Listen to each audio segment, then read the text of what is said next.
الحمد لله رب العالمين والصلاة والسلام على أشرف الأنبياء والمرسلين نبينا محمد وعلى آله وصحبه أجمعين.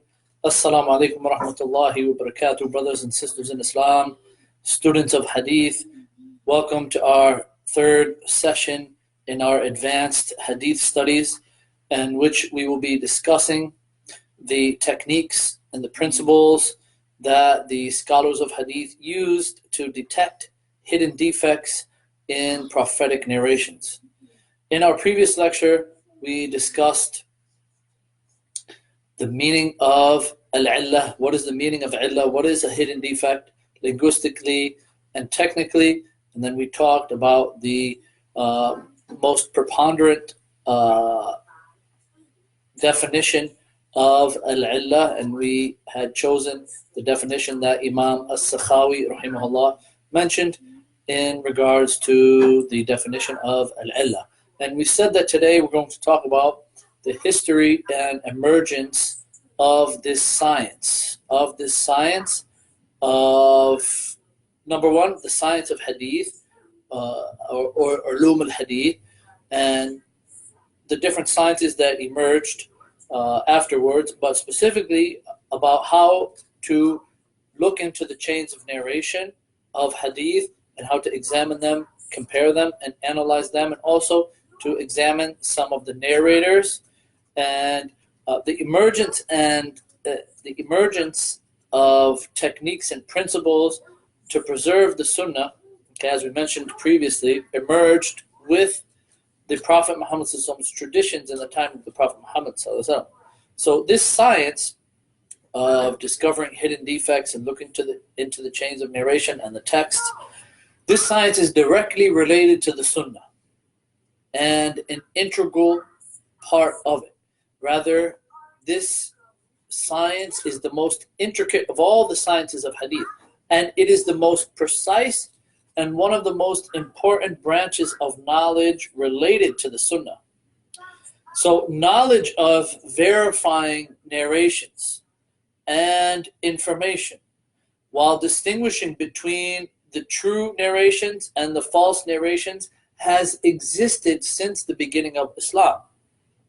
And it wasn't something new, as Allah subhanahu wa ta'ala, the all-wise, the all-knowledgeable, was the one who ordered us as Muslims to verify any news or any narration which may reach us.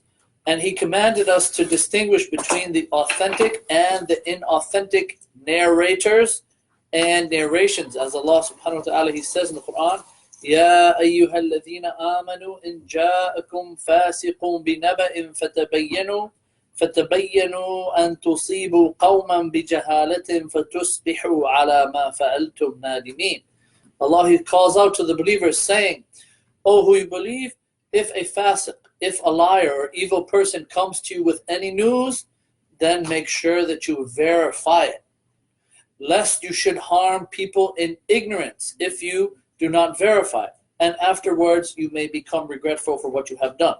So the first scholars, the first experts, the first masters of the people of hadith were the companions, okay? And they were the first ones who were known for verifying narrations and verifying hadith and verifying information. And from amongst those companions in particular were three: Umar ibn al-Khattab, Ali ibn Abi Talib, and Abdullah ibn Abbas radiyallahu anhum ajma'in. And it was mentioned about Umar ibn al-Khattab through something that another companion had mentioned about him, that Abu Sa'id al-Khudri.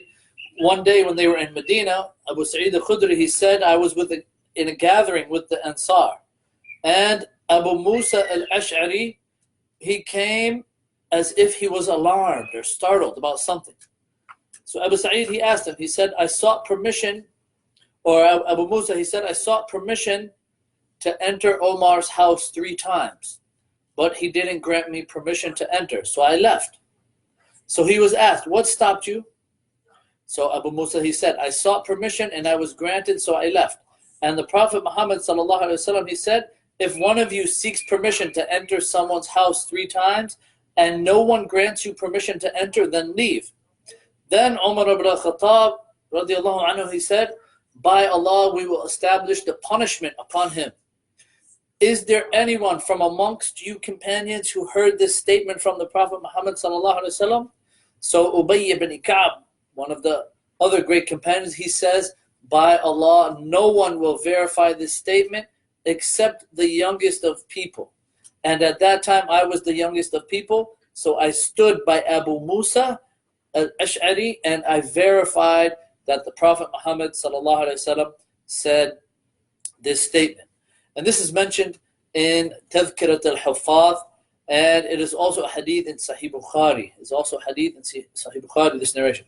So Ibn Hajar al-Asqalani, he commented on this, and he said, it has come in other similar narrations, it has come in other similar narrations, that Omar said to Abu Musa, verily, I'm not accusing you of anything, meaning I'm not accusing you of lying or not being truthful, but I just don't want anyone to exaggerate or become careless in regards to the narrations of the Prophet Muhammad sallallahu alaihi wasallam. And the great scholar and muhaddith and faqih, Ibn Hibban, who is the great author of Sahih Ibn Hibban and many other books, he said, Ali ibn Abi Talib radiallahu anhu followed in Umar ibn al-Khattab's footsteps in regards to verification of narrations by making people swear by Allah from those who narrate from the Prophet, even if they were reliable, trustworthy narrators. And all of the companions, they were known to be reliable and trustworthy. And why did Ali ibn Abi Talib do this? He did this to teach the companions and those who came after them from amongst their children, from amongst the tabi'een, to be very wary and cautious of what they narrate and what they ascribe to the Messenger of Allah sallallahu alaihi wasallam. So Umar ibn al-Khattab and Ali ibn Abi Talib were the first two companions and scholars of hadith and scholars of Islam to inspect, verify, search, and investigate the narrators of hadith and their narrations. Then you find that their successors, their students, and their followers and their children followed in their path. However, their seriousness and harshness in verifying some of their narrations with the companions of the Prophet Muhammad, such as Abu Musa and other than them, was only done to keep the people aware of the dangers of lying upon the Prophet Muhammad and ascribing things to the Prophet Muhammad that he didn't say, and teaching them to be very cautious of what they narrate from the Messenger of Allah. But it wasn't at all because they thought that some of the companions were lying, or they were accusing them of lying or fabricating narrations. So the science of hadith narration, collection, grading, criticism, and discovering hidden defects with such preciseness and accuracy was unknown to the world before the time of the Prophet Muhammad sallallahu alaihi wasallam. None of the previous nations, no other civilizations possessed anything similar to it. Not the Romans, not the Persians, or any other so-called great civilizations or empires. And this explains to us, brothers and sisters, one of the main reasons as to why the religion of Islam and Islam's resources have been preserved and unchanged since day one, while the other religions and their resources have been changed and altered. So Allah subhanahu wa ta'ala, He promised to preserve His true teachings and His true and His final message to mankind. And He bestowed His favors upon the scholars of hadith by making them the guardians of His revelation upon this earth, making them the guardians of the sunnah upon this earth. As Allah subhanahu wa ta'ala, He says in the Quran, verily it is us who have sent down the dhikr, and indeed we will preserve it and guard it from corruption. And one of the great righteous predecessors by the name of Sufyan al-Thawri, who was born in Kufa and eventually moved to Basra, and he was one of the pioneers of aiding in the spread of the sciences of hadith and knowledge of the narrators. And many of the chains of narration, when you look into the books of hadith, revolve around him. And he was well known for his strong memory and his adherence to the sunnah and adherence to the narration. He said about the scholars of hadith, about Ahl Hadith, he said the angels are the guardians of the sky and the people of hadith are the guardians of the earth. So during the lifetime of the Prophet Muhammad sallallahu alaihi wasallam, the companions would refer directly to him when quoting his statements, his actions, or his approvals, or his behaviors, or his physical characteristics. And their successors, the tabi'un, followed them also in this tradition. So some of the tabi'un, they would quote the Prophet Muhammad ﷺ through the companions, mentioning the companion they heard it from, while others would quote directly from the Prophet Muhammad ﷺ, omitting the companion. So after the time of the companions era, okay, after the time of the companions, okay, the era of the tabi'in, it was discovered that the missing link between the narrator and the Prophet could perhaps be one person, two people, or more. And this is one of the reasons for the verification of the isnad and the examination of its conditions. And the other reason was the deliberate fabrication of hadith by the misguided people and the misguided sects in order to support their misguided ideologies and their misguided views. And this becomes clear with the statement of Muhammad ibn Sirin, rahimahullah, when he said, they would never ask about the isnad. The earlier generations would never ask about the chain of narration until the fitna broke out, until the civil war broke out. Then they would say, name to us your men, name to us your narrators. So the narrations of Ahl Sunnah were accepted, while the narration of the people of innovations would not be accepted. And also Muhammad ibn Sirin has been narrated that he said, the isnad, the chain of narration, is from the religion. And if it wasn't for the isnad, then everyone would say what they like. And he also said, verily, this knowledge is deen. This sacred knowledge of hadith and Quran is deen, is religion. So look and observe as to who you take your religion from. So why is this? This is because the isnad, the chain of narration in hadith, is used as a tool. It is used as a tool to distinguish between the authentic and the inauthentic hadith. And most importantly, what is related to the grading of hadith regarding rulings and regulations. And the great scholar, Al-Khatib al-Baghdadi, he mentions in his book, Sharaf Ashab al-Hadith, narrating from Abu Bakr Muhammad ibn Ahmad, that he said, it has reached me that Allah subhanahu wa ta'ala has distinguished this nation, has distinguished the Muslims with three things, which he didn't give to any nation before them. What are these three things? The chain of narration, the isnad, genealogy and memorizing the names of their ancestors, and syntax, al-i'rab. And Ibn Hazm, al-Zahiri, al-Andalusi, one of the greatest scholars who ever set foot in Andalus in Spain, and he was one of the leading proponents and codifier of the Zahiri school of thought and produced numerous books and compilations, and one of his most famous books is called Al-Muhalla. He died in the year 456 after the Hijrah. What did he say? He said in regarding the isnad, he said, quote, reliable, trustworthy narrators relating or narrating from other reliable, trustworthy narrators with a connected chain of transmission reaching the Prophet Muhammad sallallahu alaihi wasallam is the special type of transmission that Allah has specified and distinguished the Muslims with, unlike all the other religions and all the other nations. As for al-irsal and al-i'dal, which are actually two types of hadith, okay, where there are two consecutive narrators missing in the hadith, where there are two consecutive narrators missing in the hadith. This is what al-i'dal is.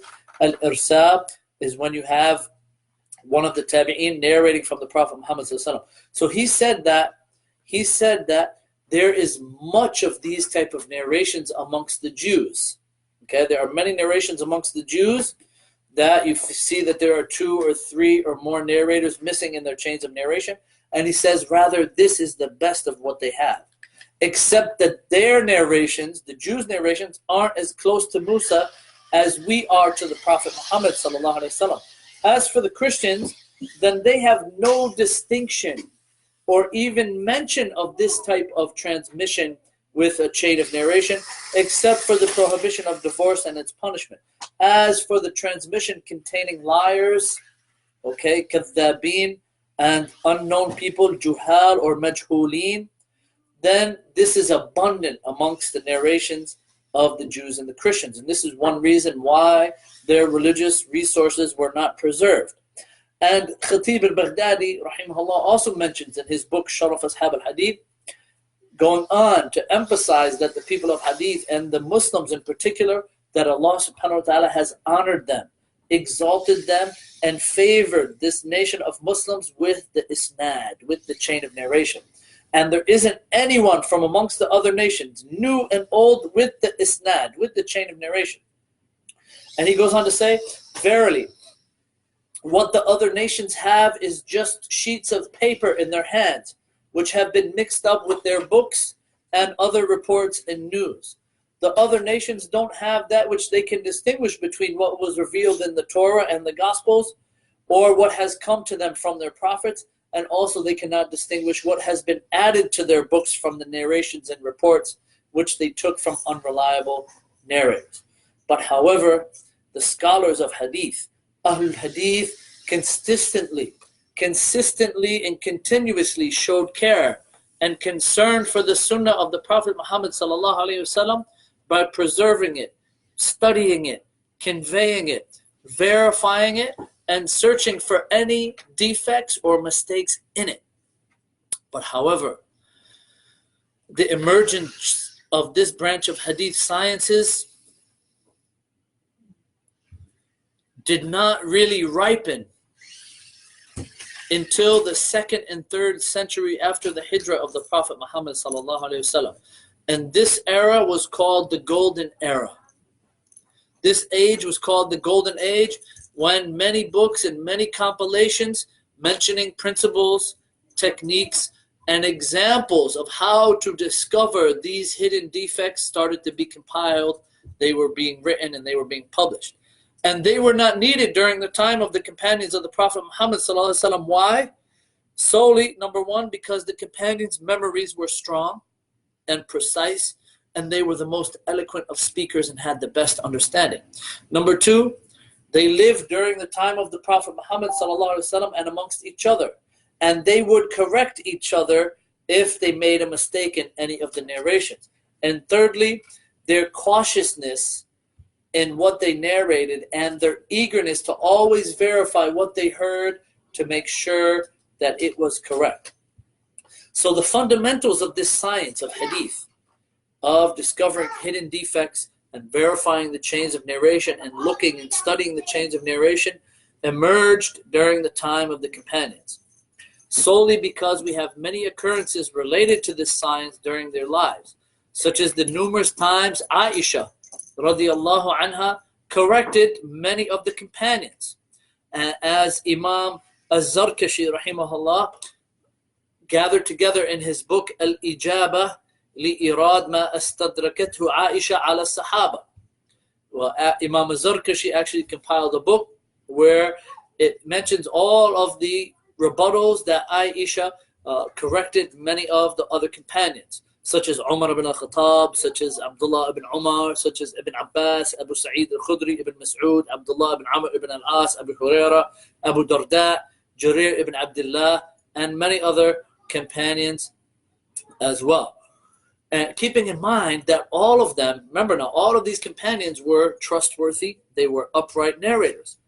And sometimes they would reply that they forgot, they were confused, they didn't hear the narration correctly, or that he didn't memorize it exactly, or that he summarized it instead of mentioning it completely, or that he thought the hadith was specific for something or someone else when it was really general, or other replies that they would respond with, which are actually considered what? These are actually considered some types of hidden defects in the narration.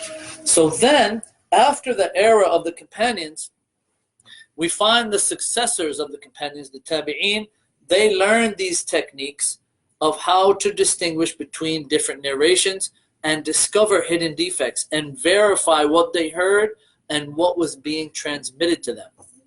And we find Sa'id ibn Jubair pointing out some mistakes of Nafi'. Okay?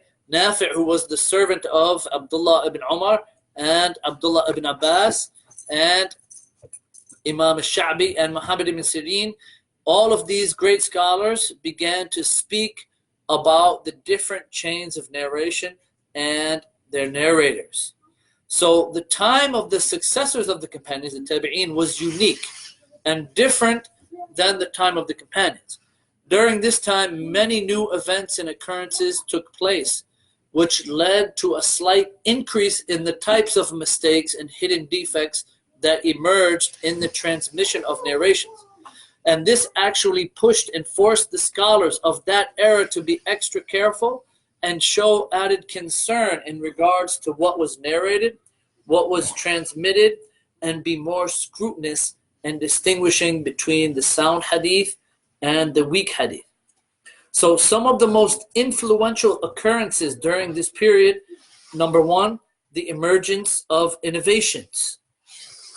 And these innovated sects, such as who? Such as the Qadariyah, those who denied the Qadr of Allah subhanahu wa ta'ala, and also the Khawarij, those who rebelled against Ali ibn Abi Talib, and also the Shia. Okay? So the emergence of innovations in these innovative ideologies, okay, these were the most influential occurrences in these periods. So the emergence of innovations and the activity of the people of innovations increasing, and the spreading of innovations, the defending of innovations, and the people of innovations, as well as the fabricating of false narrations, promoting their false ideologies and their newly invented practices in the religion of Islam. And this is why Muhammad ibn Sirin, rahimahullah, he said, they would never ask about the isnad until the fitna, until the civil war broke out. Then they said, name to us your narrators. So the narrations of Ahlul Sunnah were accepted, while the narrations of the people of innovations would not be accepted. So the first emergence of innovations was toward the end of the era of the companions, and especially the emergence of the Shia and the Khawarij. So second reason, okay, the second most influential occurrences during this period is the increase of those who were studying hadith and the increase in the number of narrators of hadith and narrations. So the narrators of hadith, they started to travel all over the world, all over. They would go to Egypt, they would go to Sham, they would go to Medina, to Mecca, to Yemen. Okay, they would travel to learn different hadith from the companions who were at that time living in different lands.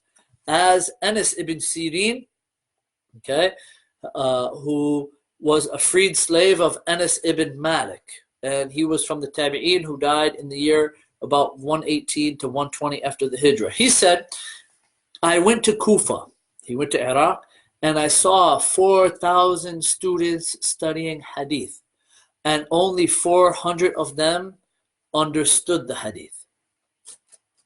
So this tells us that some of the students of hadith and some of the pupils would attend the gatherings of knowledge just to hear and listen to the hadith and memorize them and transmit them to their students exactly the way that they heard it.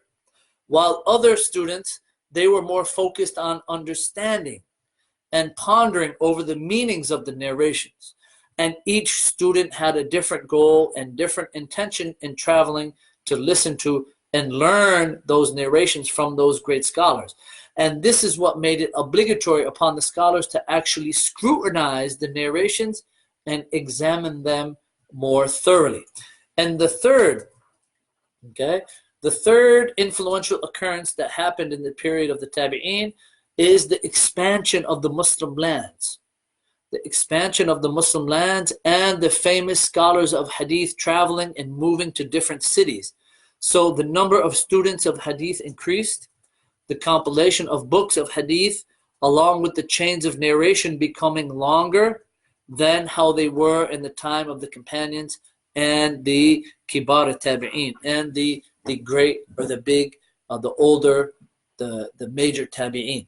So the first scholars, okay, the first scholars from the Tabi'een, from the first and second centuries of the Hijrah, who were known for their scrutinizing and known for their examining of narrations and narrators, were, the first was Muhammad ibn Sirin, who was from the greatest scholars of Ilal, and the greatest scholars of Jarh wa Ta'dil, and the greatest scholars of Hadith, and the greatest scholars of the Sunnah.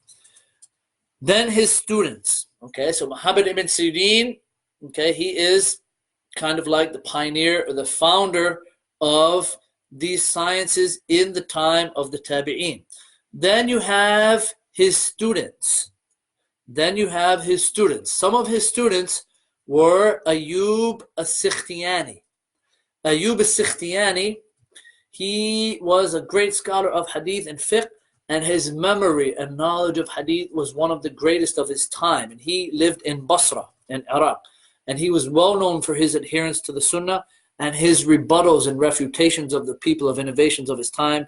And he died in the year 131 after the Hijrah. And also Abdullah ibn Awn, okay? So Muhammad ibn Sirin, he had two main students who really benefited from him about the knowledge of how to discover hidden defects, okay? Abdullah ibn Awn ibn Urtabun or Urtaban al-Muzani, he was from those who lived amongst the younger Tabi'een. And he was a great scholar of Hadith and was from Ayub as-Sikhtiyani's contemporaries in knowledge, action, and age. And he died in the year 150 after the Hijrah. So then you have after them one of the greatest scholars of Ilal and Rijal, Shu'bah ibn al-Hujjaj. Shu'bah ibn al-Hujjaj ibn al-Ward Abu Bustam al-Basri, who was one of the most precise narrators, and he was known as Amir al-Mu'mineen in Hadith. He was known as the chief of believers in Hadith and their sciences. And he was one of the most influential narrators and scholars of Hadith that helped develop and progress the Hadith sciences, verifying narrations, knowing narrators, and discovering hidden defects. And he died in the year 160 after the Hijrah. So you had Muhammad ibn Sirin. Then you had Muhammad ibn Sirin had two students, Ayub as-Sikhtiyani and Abdullah ibn Awn. Then Shu'bah ibn al-Hajjaj, he learned from Ayub as-Sikhtiyani. Then you have more great scholars such as Yahya ibn Sa'id al-Qattan.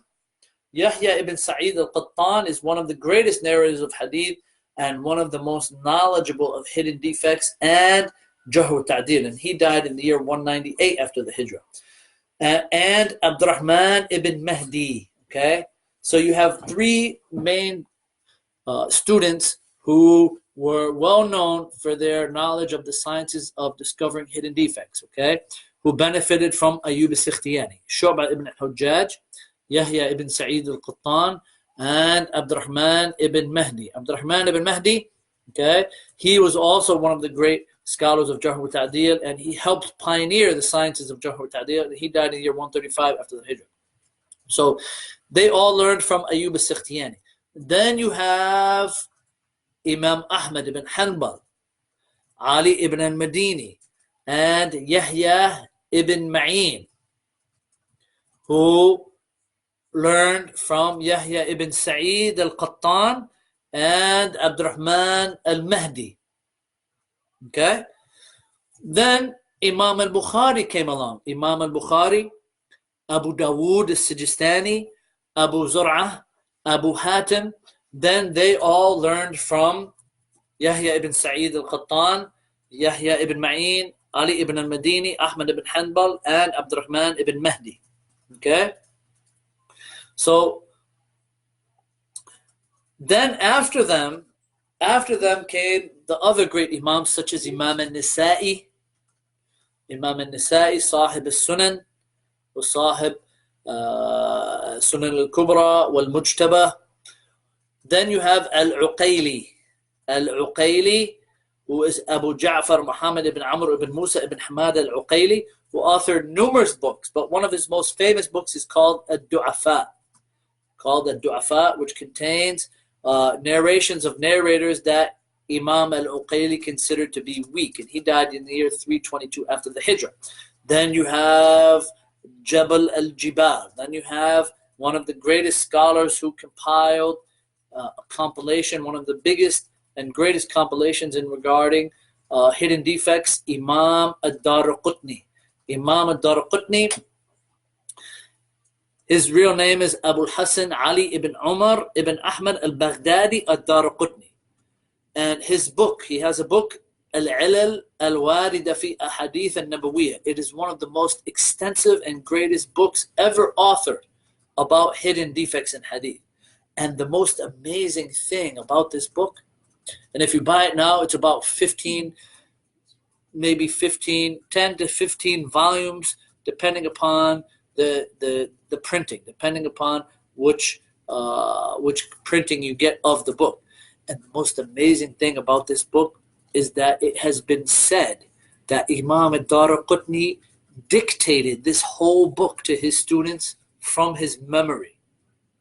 And he died in the year 385 after the Hijrah.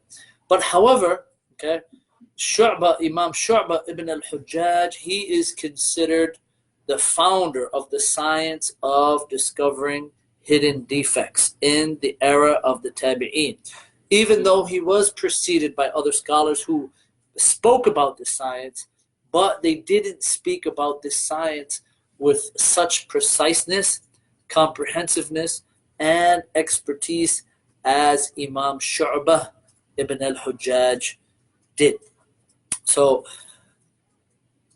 this afternoon, brothers, we learned a little bit about the emergence of this science of hidden defects and who were the great scholars who helped this science develop and progress and be taught to their students. And bi'idhnillah, in our upcoming lecture, we're going to discuss who were the scholars who came along between the years the 200 and 300 after the Hijrah, who were known. Who were these scholars who were known for their extensive knowledge of Hadith and especially discovering hidden defects in the narrations? So may Allah subhanahu wa ta'ala bless all of you. May Allah subhanahu wa ta'ala increase us in beneficial knowledge, and may Allah subhanahu wa ta'ala increase us in love of the Sunnah of the Prophet Muhammad sallallahu alaihi wasallam and the love of wanting to study it so that we can learn more about our beloved Messenger and about how to get closer to Allah subhanahu wa ta'ala by following his Sunnah. Jazakallahu khairan wa barakallahu feek. Assalamu alaikum wa rahmatullahi wa barakatuhu.